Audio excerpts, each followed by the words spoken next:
This is the Hidden Killers Podcast with Tony Brueski. Featuring defense attorney, Hidden Killers daily contributor, and host of the Defense Diaries podcast, Bob Motta. We're seeing from Newsday, I know you just tweeted this on the Gilgo Beach killings at Sumner County. The sheriff's office there saying that investigators have so far come up with no evidence connecting Rex Heuermann to the missing Julia Ann Bean, despite some interesting statements from the family of Julia Ann Bean. They have said, "I have chills. I've seen him," the daughter replied in text messages about Rex Heuermann, and that was the last man I saw her with personally. That she texted the night that her 36-year-old mom went missing back in 2017. They may not have anything right now, but does that mean anything in terms of the investigation, considering how close daughter is to saying, "I saw this man," and Rex is not exactly a guy that just blends into the crowd? That's right. The ogre. Yeah. I hope not. I hope that they continue to investigate it. You know, like if this has been their preliminary investigation and they're basically just saying, well, you know, based on forensics, you know, we don't have a match on DNA. That does not mean that he did not kill her. I mean, so I'm hoping that they will continue to investigate. Obviously, if he is in fact the perpetrator, it would have been nice that they would have been able to find a profile that, you know, that they could have compared and potentially found the match. But, you know, I mean, there's still old-fashioned police work, Tony. You know, I mean, there was a lot of decades and centuries that have gone by where they didn't have DNA to rely on. They just had to go out and do good old-fashioned police work. So hopefully that's still happening, you know, because I like when you have statements like that, where you basically have an eyewitness. And look, eyewitness testimony can be unreliable. There's no question about it. However, she seems pretty certain. You know what I mean? And like you said, this guy is very distinct looking. Like you're not confusing that dude with anybody. No, not at all. Yeah, I mean, you see this man, and that's why so many people who have come forward with testimony saying, "Look, I reported this giant ogre man all these years ago to the Suffolk County Police Department." James Burke apparently was kind of hanging out in that circle and also not doing a whole lot to go after this. I was amazed. I started following more of this case personally when the Heuerman aspect came out. I'll just admit I had not been really going that deep in depth on Lisk whatsoever, but then I've done a deeper dive into it.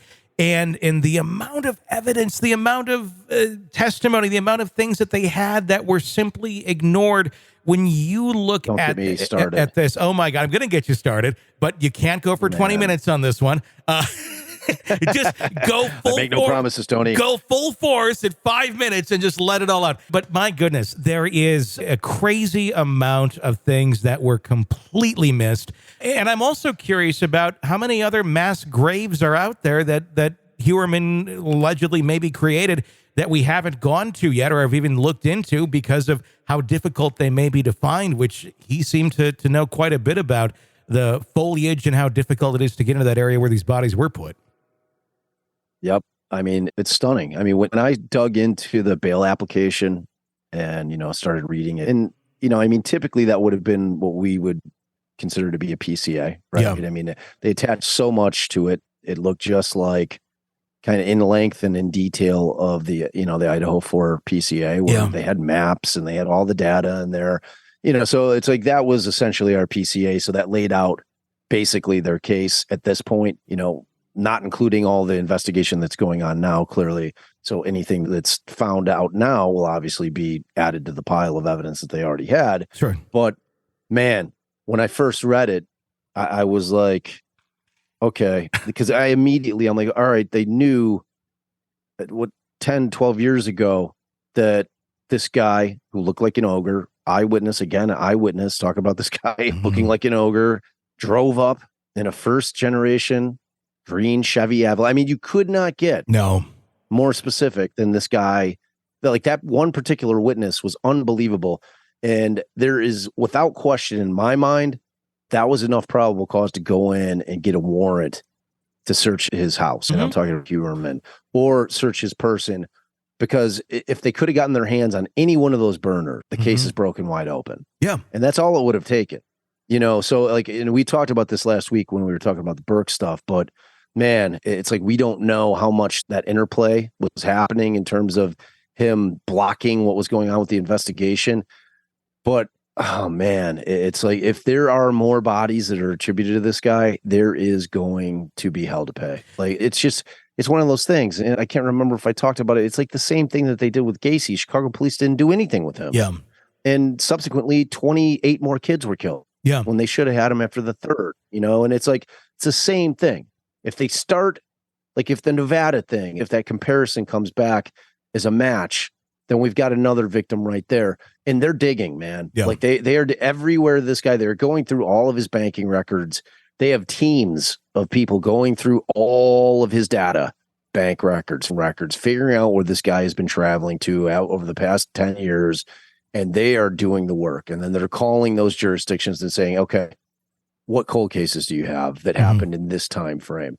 And they can narrow it down. They're going to say, okay, we know that he was in X, Y, and Z state on these dates. We know that he was in Jersey on these dates. And you're trying to put pieces together. And then ultimately, if they can get close enough and if they had DNA from either the victim or the scene, they're going to be doing the comparison. So, I mean, look, I hope they don't find any more.